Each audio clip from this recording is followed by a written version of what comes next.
Well, good morning there, y'all. Somewhere between 8 and 9. Not really keeping track of time today. Gonna get working on the doors and for the greenhouse and the fairing strips, which is just strips of wood that are gonna hold down the plastic, basically. Fancy name for it. I know the name of it, so I can use it. Anyways, woke up this morning and look.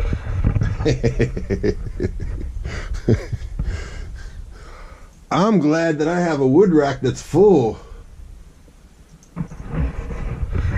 And my trench is dug. Because today would not be a good trench digging day.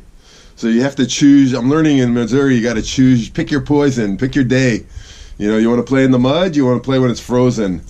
Look at the weather and maybe use the weather to your advantage. So I don't know if you noticed in the video yesterday, a lot of the mud and / clay chunks that Bob broke up just froze into big blocks.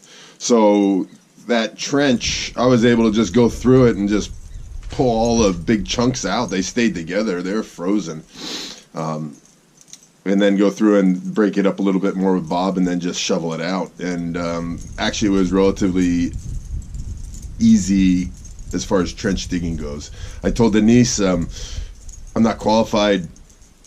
You know, I got out of high school with a GED, so you need the college, you know, like a college diploma or something, or at least 2-year degree to dig trenches. So I'm giving up my career.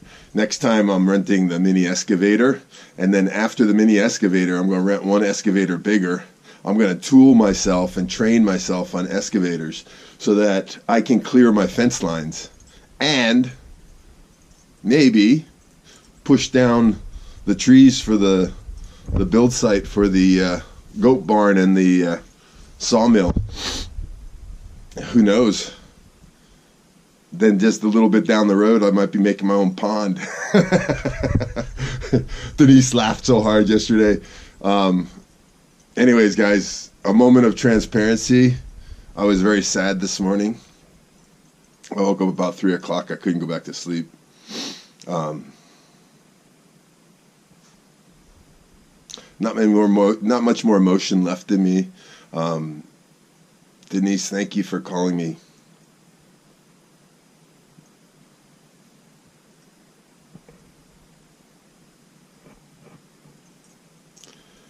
Six minutes after she got the notice that something could be flying through the air that could kill her, she picks up the phone.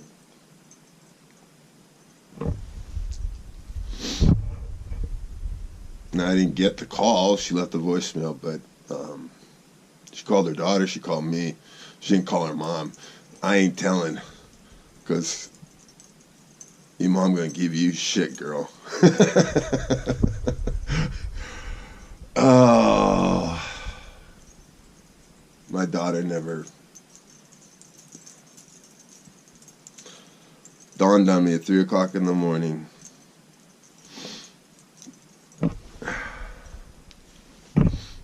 She didn't have to talk to her dad.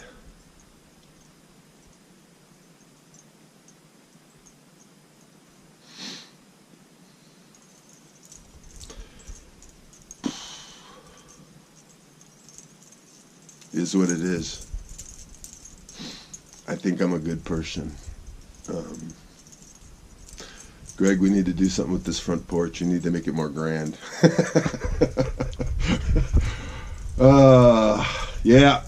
Anyways, that isn't anyways where I'm thinking. Enjoying my coffee out in 19-degree weather, Tom. And yes, I have my house pants on. But no, I'm not down. I put long johns on and socks, and I have my slippers. People are gonna say, "Did you see that damn Hawaiian guy? He's out on the porch. Don't have shoes on." He's walking around in the bag out in the pasture, and he's got himself a bag.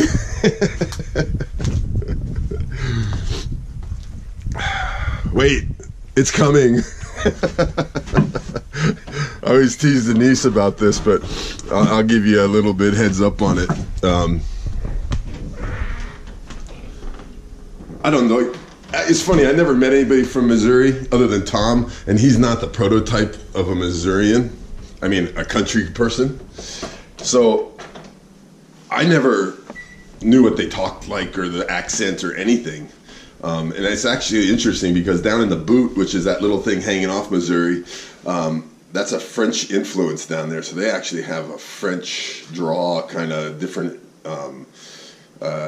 accent altogether. You guys want to enjoy the fire?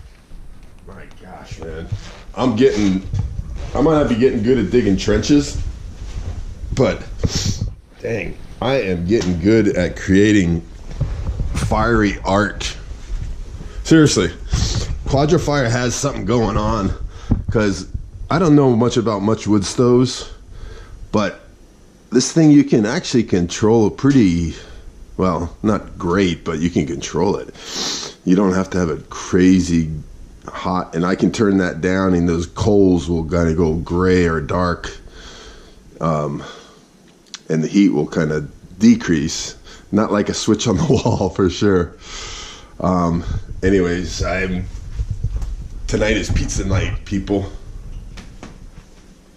You're gonna see it. Let me share with you what I did last night. It's been rising, so what I do is I let my dough kind of ferment, basically. So there it is. It's risen maybe 4 times or whatever. I punched it down this morning. Here, so you can see it.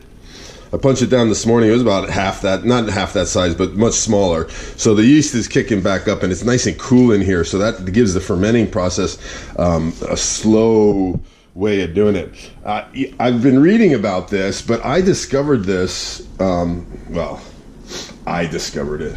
See, now the air just came out from when I opened that, and it has a really yeasty, fermented kind of smell to it. So I discovered this.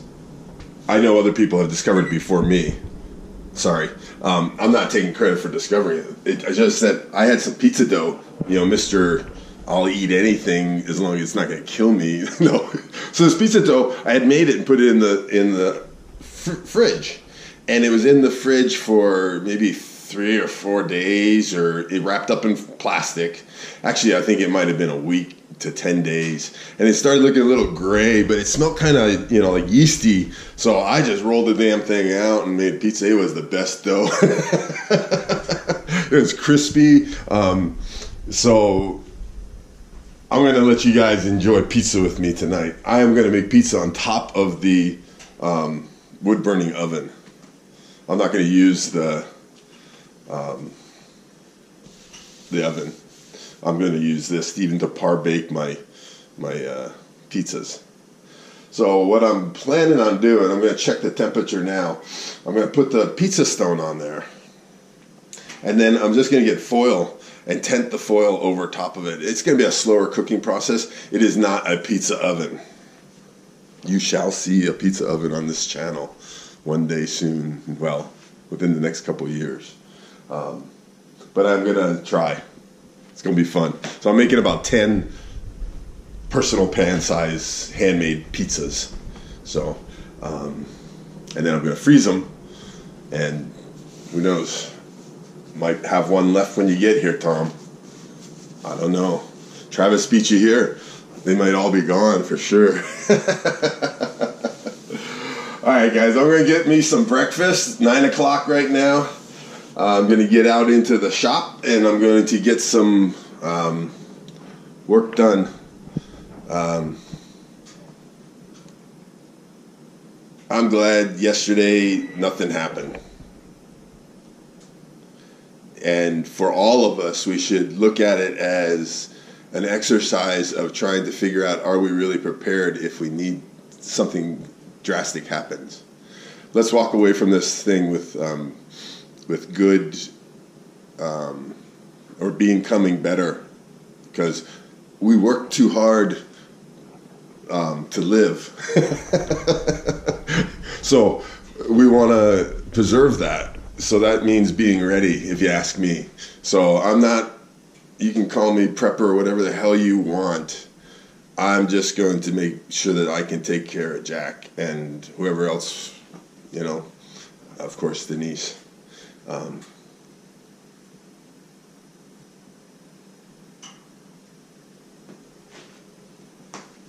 I hope she sees that.